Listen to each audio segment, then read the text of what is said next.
Corona महामारी के इस महासंकट के समय आज देश में जो सबसे ज़्यादा प्रभावित वर्ग है वो हमारे देश का मजदूर वर्ग है। और हम देख रहे हैं मध्य प्रदेश और महाराष्ट्र की बॉर्डर पर, उत्तर प्रदेश और दिल्ली की बॉर्डर पर, उत्तर प्रदेश और मध्य प्रदेश की बॉर्डर पर हजारों की संख्या में, लाखों की संख्या में मजदूर एकत्रित होकर अपने अपने घरों की ओर लौटने के लिए संघर्ष कर रहे हैं। लेकिन दुख इस बात का है कि हमारे केंद्र की मोदी सरकार देश के अमीरों को विदेशों से लाने के लिए विशेष विमान की व्यवस्था कर सकती है, उनको अपने अपने घरों तक पहुंचा सकती है। लेकिन दुख इस बात की है कि जो देश का निर्माण करने वाले आखिर पंक्ति में खड़े इस देश का मजदूर वर्ग है, वो अपने घरों के लिए अपने वाहनों से जाना चाहता है तो उनको परमिशन नहीं दी जा रही है, उनके ई पास नहीं बनाए जा रहे। तो यह कहीं ना कहीं इस देश में अमीरी और गरीबी के बीच जो व्यवहार करने का जो अमीरी और गरीबी के बीच जो फासला देखा जा रहा है, अमीरी और गरीबी के बीच जो दुर्व्यवहार देखा जा रहा है, ये भारत में हमारे देश की मोदी सरकार जो कर रही है वो आप सबके सामने जग जाहिर है। आज कई गर्भवती महिलाएं 4 किलोमीटर पैदल चलने को मजबूर है इस लॉकडाउन के कारण। आज देश के मजदूर आत्महत्या कर रहे हैं, कई मजदूर सड़क दुर्घटनाओं में मारे जा रहे हैं। हाल ही में औरंगाबाद ट्रेन हादसे में मध्य प्रदेश के 16 मजदूर मारे गए, उत्तर प्रदेश में कई मजदूर मारे गए, मध्य प्रदेश में कई मजदूर ऐसे हैं जो पद यात्रा करके सड़क पर अपने गांव की ओर लौट रहे थे, सड़क हादसों में मारे जा रहे हैं। इन सब के लिए जिम्मेदार कौन है? इन सब के लिए जिम्मेदार केंद्र की मोदी सरकार है, क्योंकि वास्तव में उनको लॉकडाउन करना था, लॉकडाउन जरूरी था, ये हम सब मानते हैं। लेकिन क्या देश के मजदूर वर्ग के लिए उनको नहीं सोचना चाहिए था? आज हमारे प्रधानमंत्री जी 20 लाख करोड़ रुपए के आर्थिक पैकेज का ऐलान करते हैं। निर्मला सीतारमण जी किसी मूवी की स्टोरी की तरह पार्ट 1, पार्ट 2, पार्ट 3, पार्ट 4 और पार्ट 5 में लॉकडाउन के इस बुरे समय में आर्थिक पैकेज का ऐलान करती है। लेकिन वास्तव में क्या इस आर्थिक पैकेज का 20 लाख करोड़ रुपए का फायदा गरीब वर्ग को, मजदूर वर्ग को, आदिवासी वर्ग को है? क्या डायरेक्ट उनके पैसे में ये खाता दिया जा रहा है? नहीं, बिल्कुल भी नहीं।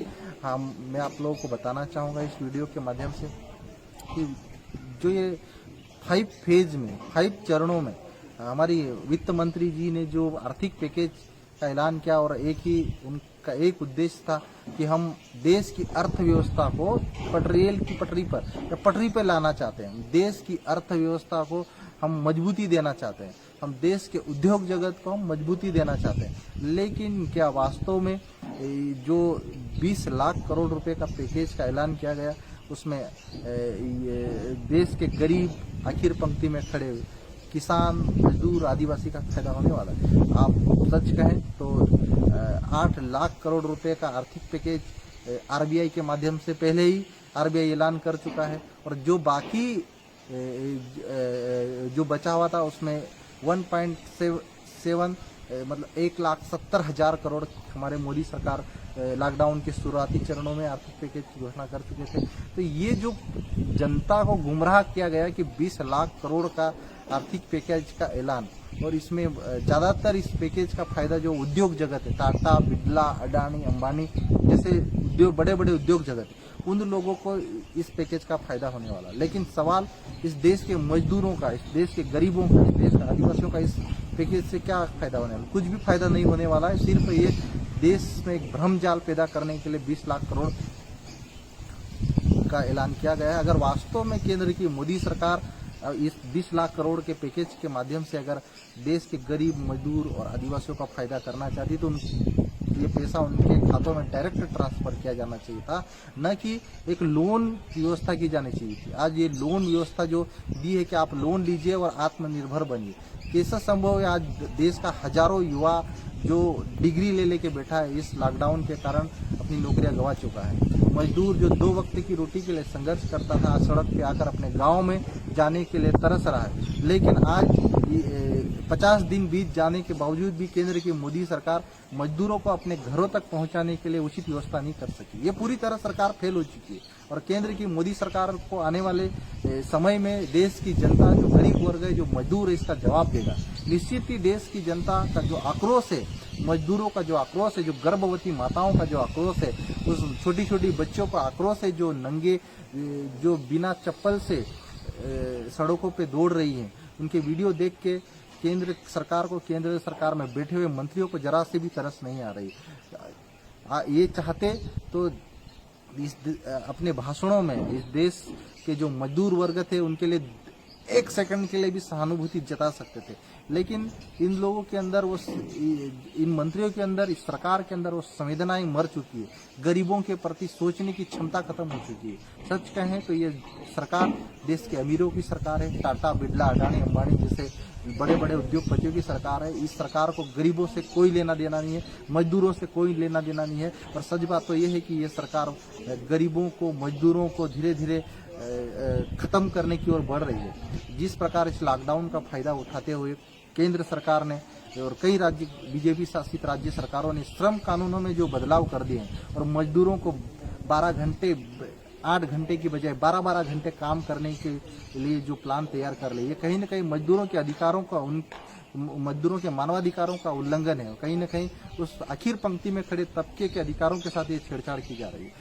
हमारी वित्त मंत्री जी कह रही है कि हमको इस अर्थव्यवस्था को ऊपर पटरी पे लाने के लिए, हमारे देश को मजबूत करने के लिए देश की बड़ी बड़ी सरकारी संस्थाओं का निजीकरण करना होगा। क्या निजीकरण के माध्यम से देश की जो बड़ी बड़ी सरकारी एजेंसियां, सरकारी संस्थाएं हैं, उनको खत्म कर निजीकरण के हवाले कर जो सरकारी ढांचे को खत्म करना चाहते हैं? क्या आप इस देश की आरक्षण व्यवस्था जो कि जिसमें आखिर पंक्ति में खड़ा वर्ग, खासकर आदिवासी और दलित वर्ग आता है, उस आरक्षण व्यवस्था को खत्म कर रहे हैं आप अप्रत्यक्ष रूप से? निश्चित ही हाल ही में देश की सर्वोच्च न्यायालय ने आरक्षण व्यवस्था पर सवाल उठाते हुए कहा था कि इसमें बदलाव होना चाहिए, और उसी दिशा में केंद्र की मोदी सरकार बढ़ रही है कि सारी सरकारी संस्थाओं को निजीकरण कर दिया जाए ताकि अपने आप ही आरक्षण व्यवस्था खत्म हो जाए। तो ये केंद्र की मोदी सरकार धीरे धीरे इस लॉकडाउन का फायदा उठाकर इस कोरोना महामारी के इस महासंकट में आरक्षण को भी धीरे धीरे खत्म करने की दिशा में बढ़ रही है। देश के नागरिकों को, देश के समस्त युवाओं को इस सरकार की जो वास्तविक भावनाएं हैं, इस सरकार की जो अमीरों को आगे बढ़ाने का एजेंडा है, उसको समझना होगा। और हम सबको मिलकर, सभी युवा शक्ति को मिलकर इस सरकार की नीतियों को समझकर इस सरकार को आने वाले समय में करारा जवाब देने के लिए एकजुट हो जाना चाहिए। यही देशवासियों से, देश के युवाओं से अपील करता हूँ।